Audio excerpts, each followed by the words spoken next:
Welcome on board another edition of Diplomatic Ties. This time around, we are turning our attention to the import of cultural property in relations to the recent Memorandum of Understanding between Nigeria and the United States. What's in it for Nigeria? Due to the activities of some people in Nigeria in collaboration with some external forces, cultural property continues to be subject to the threat of pillage, destruction, and loss through excavation, criminal activity, natural disasters, and subsistence digging. As a result of these, cultural property has witnessed unguarded, unauthorized relocation from its original abode to other lands. The development has continued to be a source of concern to global community, as culture is the way of life of the people.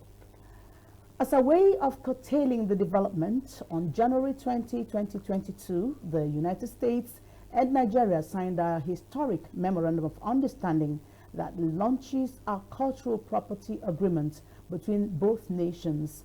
The pact will facilitate continued cooperation with Nigerian law enforcement agencies and support efforts to identify, intercept, repatriate, and protect cultural property and related heritage among the two nations.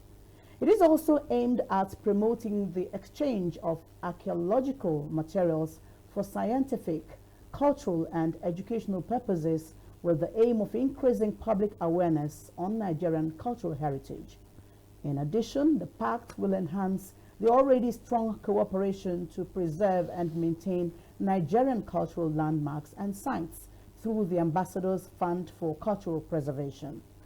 It is on record that over the past decade, the United States has partnered with the Nigerian government and state institutions to fund projects totaling over $1 million, including the $125,000 AFCP grants awarded in November 2021 to digitally survey and document the Busayin Shrine located within the Oshobo Sacred Grove. Available statistics has shown that cultural property agreements are administered worldwide by the U.S. Department of State's Bureau of Educational and Cultural Affairs in partnership with other governments desiring enhanced cooperation in that field. It is also safe to assert that these bilateral agreements support U.S. government efforts across different agencies and organizations to protect and preserve cultural heritage in host countries. This has been achieved by denying critical financing to organizations that engage in illicit trade of artifacts and other cultural objects of value. Apart from Nigeria, the U.S. has signed cultural property agreements with several countries on African continent. These include Egypt, Libya, Mali, and Morocco.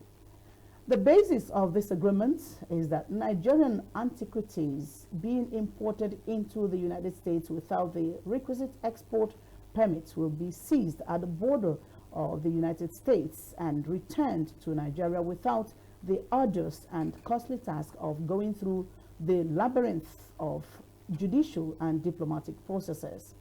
The agreement is aimed at preserving, restoring, and protecting Nigeria's cultural heritage. The Cultural Property Agreement was signed by the Minister for Information, Lai Mohammed, and the U.S. Ambassador to Nigeria, Mary Beth Leonard. To shed light on the Cultural Property Agreement is Madison Colony, Cultural Affairs Officer of the U.S. Embassy in Nigeria. Madison Colony, you're welcome to Diplomatic Ties. Thank you, Nancy. Very glad to be with you today. I'm Nancy Godiangunihu.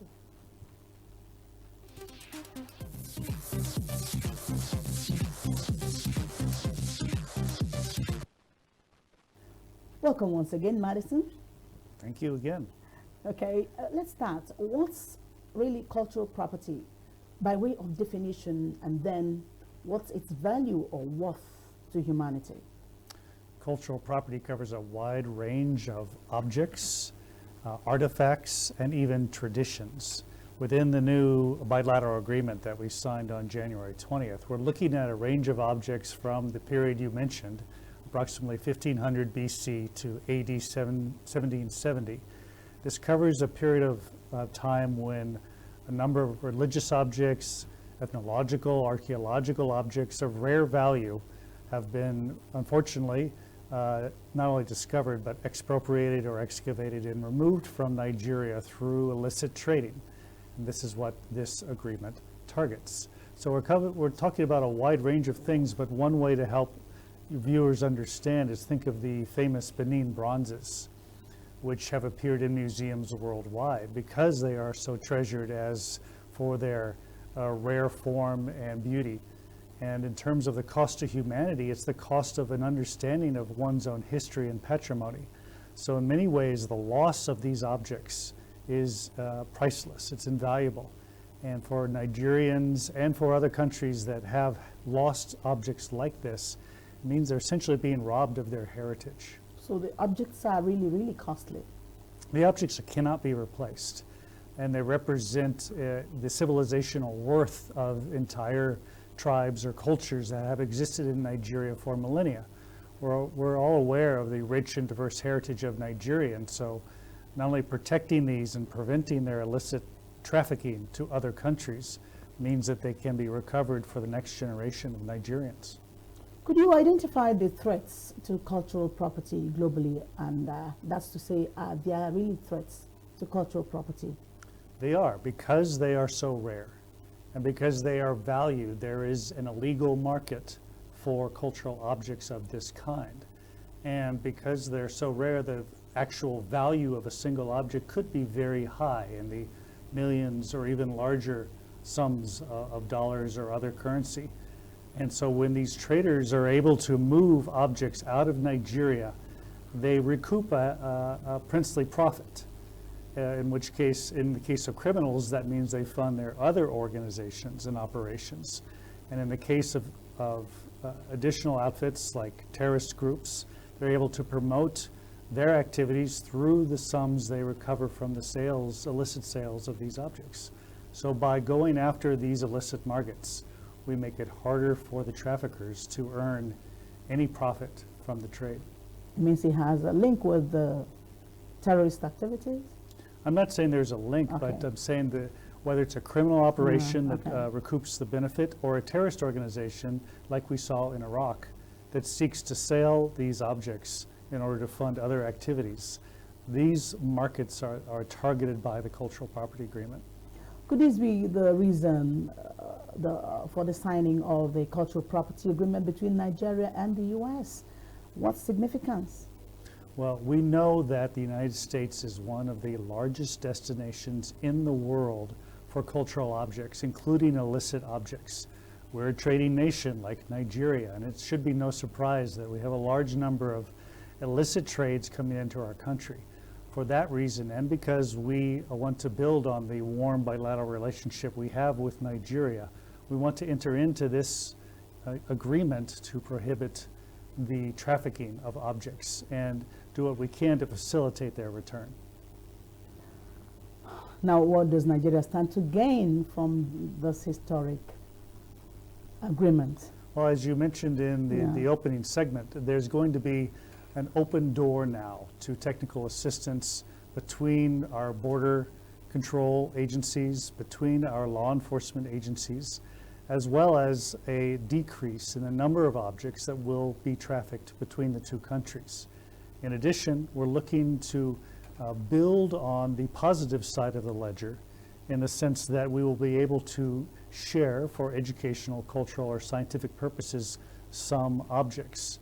And there's some marvelous examples in the United States of long-term exhibitions of foreign cultural objects that are now admired worldwide and understood to be of value to humanity for that reason. Looking at the huge amounts devoted to this course by your country, that's the U.S., why is the U.S. very interested in strengthening Nigeria's cultural heritage management capacity? Of what benefit is this to the U.S.? Well, the significance of this agreement, first of all, is we're stopping an illegal trade that we see as harmful to Nigeria and to the United States both. Secondly, we're opening the doors to a closer working level cooperation between our border control agencies and our law enforcement agencies. And finally, we are refreshing our commitment to the bilateral relationship. This is about the values that we both share in the bilateral relationship in terms of diversity, in terms of trade, in terms of so many other areas in which we are cooperating. For the United States, this is a very significant agreement because of the benefits that accrue from a strong bilateral relationship. So the U.S. has a lot to benefit. Well, we've only been in the business of cultural heritage from a diplomatic point of view since about the Second World War. And you have to credit the United Nations for really bringing the international communities together and having the 1970 Convention become the reference document against which all nations measure their abilities to protect their patrimony. And that's something both the United States and Nigeria are members of. And it was because of this convention that provided the basis for the agreement that was signed on January 20. We've done about, as you mentioned, we've done about 30 agreements worldwide. Nigeria is the second country in sub-Saharan Africa, although there's some other northern African nations as well. So practically speaking, how does the U.S. go about this, prohibiting this, ensuring that this does not continue? Is there any kind of partnership? Well, from our side, inside our own border, this agreement instructs our Department of Homeland Security and our Customs and Border Patrol Agency to enforce restrictions at the border of the import of any objects that are in Nigeria that come in without sufficient burden of proof that there has been a legal sale of the object by the exporter. Is the U.S. doing it all alone? Well, we enforce our own border laws just as Nigeria enforces its own border laws. So far, the traffic has gone one way, but the effect of the United States Customs and Border Protection agents stopping objects out at our border will have a secondary effect here in Nigeria of compelling exporters before they undertake the costly transaction to send objects to the United States to acquire a legal sale record that will be demanded of them once it gets to the U.S. border. In addition, under the agreement, the U.S. and Nigeria will share information as to what objects within that time period that we discussed earlier, what objects should be identified as valuable and whether or not there has been a theft of such objects here in Nigeria. So that's a piece of the agreement involving the sharing of information in real time that's going to enable our law enforcement agents to track cases of trafficking. Why the restriction, to that time between the two? That is those are the objects that are most frequently trafficked into the United States. The recent ones are not. Well, I can't speak to what the traffickers are interested in. I don't have insight into that illicit market. But those are the ones that are generating the highest margins of profit for the traffickers. So by making it more challenging, where you are reducing the value of any single cultural object, and in addition, you are adding the risk of criminal prosecution to trafficking acts, and that will certainly discourage anybody from wanting to get into the business of trafficking. Thank you, Mr. Matson. We will take a break now. Absolutely. Thank you. You're watching Diplomatic Ties on the Nigerian Television Authority, the NTA. We are discussing cultural property agreements between the U.S. and Nigeria, and our guest is Madison Colonel, Cultural Affairs Officer of the U.S. Embassy in Nigeria.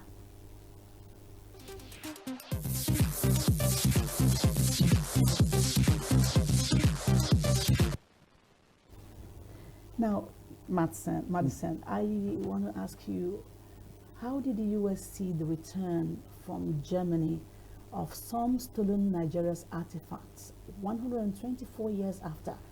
Did the U.S. play any role in this? First of all, we welcomed the news that there would be a return of objects from Germany, and it's not something the United States was part of a stakeholder in, but we welcome that development. They included things like the Benin bronzes, and we understand that there is an effort here in Nigeria to build an institution that will be able to house and display these appropriately. we're very much encouraged that the German government step forward in order to take this step. We look from our side, when the United States government receives objects in our possession, to also repatriate them promptly under this new agreement. Okay. Now, we learned that the aim of this historic agreement is to foster cultural property interchange between Nigeria and the U.S. How does this agreement help this interchange? Well, there are one-off agreements, but the promotion of these exchanges will encourage museums who aren't fully certain of the provenance of their objects, not only to return them, but they will understand that if there is some understanding between Nigeria and the U.S., that these objects may not be locked away in Nigeria, but would be made available for humanity, first of all, Nigerians, but also members of other countries and artistic patrons and museum goers who have a legitimate interest in seeing these objects.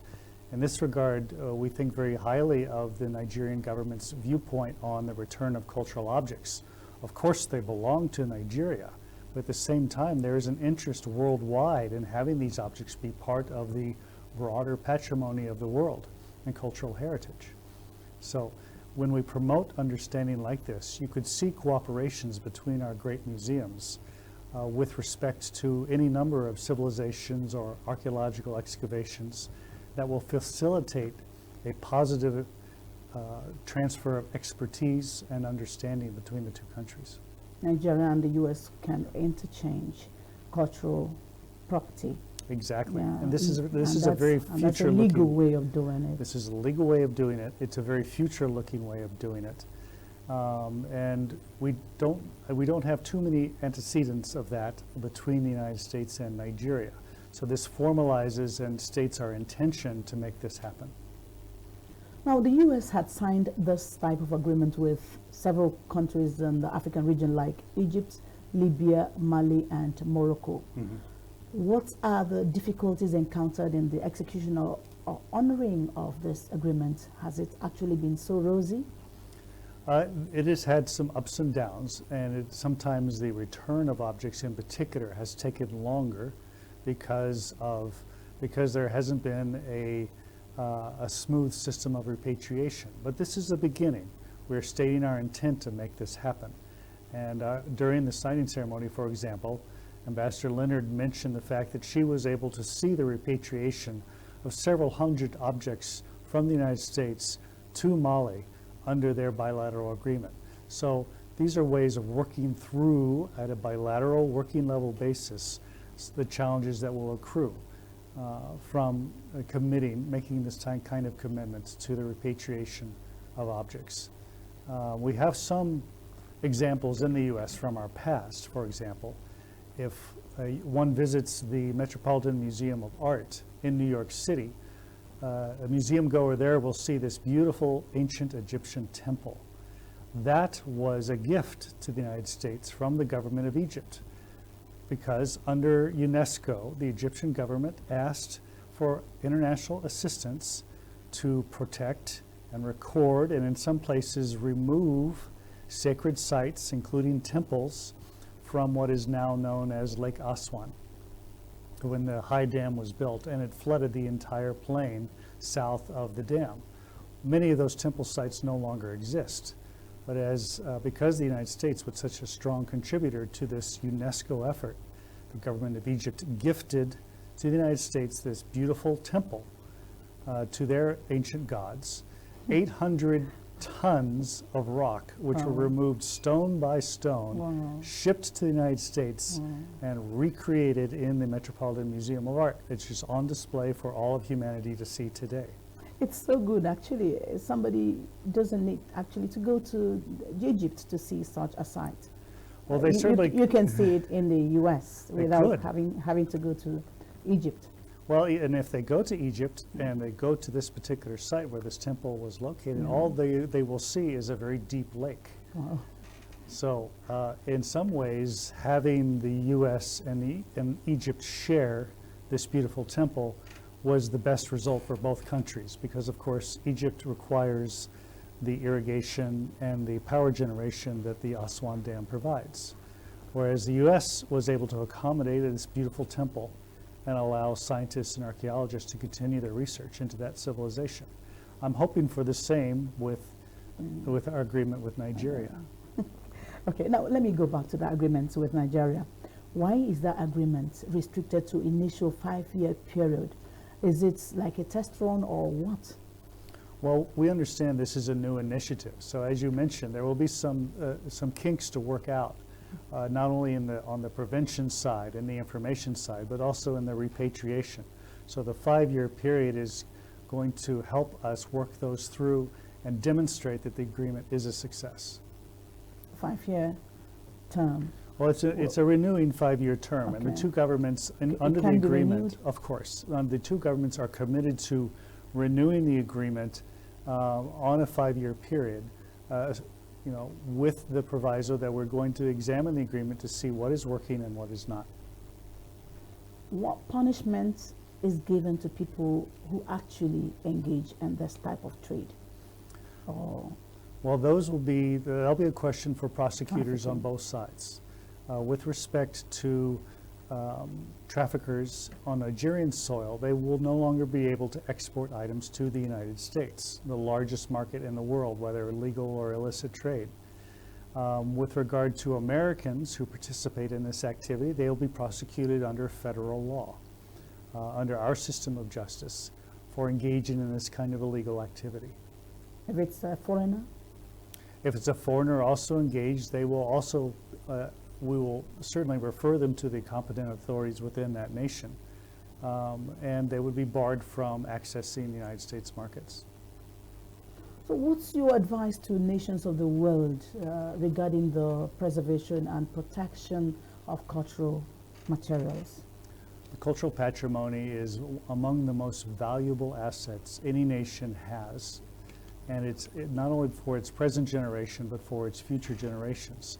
So the protection and the preservation and the restoration of cultural heritage should be a priority for all nations. In this regard, not only does the United States look to sign bilateral agreements with countries worldwide, we also, as you mentioned, have our Ambassadors Fund, which is meant to help assist and enhance the current towards better cultural preservation and restoration. This way, we are directly funding projects and project activities outside our borders in countries where cultural patrimony and cultural heritage is at stake.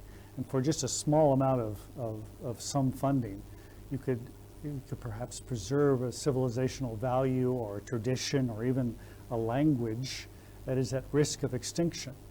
And so for this a small contribution, we feel it's definitely worthwhile because of the value it pays back. U.S. is actually working like a watchdog, in preserving and protecting the UNESCO Convention of 1970. Well, we feel that worldwide. We feel like we are walking the talk. The convention is meant to be a living document and is meant to encourage and compel good behavior, not necessarily at the individual level, but at the level of governments and institutions. And so we are putting the money where our mouth is, so to speak, or where our signing is. Kudos to the U.S. for this laudable, work. Well, it's an effort of international cooperation, and the United Nations is a vehicle for that purpose under the UNESCO Convention. So that to that extent, the bilateral agreement nests within a multilateral framework, and both countries benefit. Thank you, Madison Connolly, Thank you, Madison Connolly, for being our guest on Diplomatic Ties. The Nigerian people do hope that this historic agreement will reduce, if not stop, the pillage of Nigeria's irreplaceable archaeological and ethnological materials, as the U.S. shuts all routes towards the illicit trafficking of cultural property, not only in Nigeria, but across the globe. Thank you, Nancy. That has been Madison Connolly Cultural Affairs Officer of the U.S. Embassy in Nigeria, enlightening us on the cultural property agreement signed by the U.S. and Nigeria. Diplomatic Ties returns again same time next week. On behalf of all the production crew, I'm Nancy Kodiangonihu, thanking you for your time.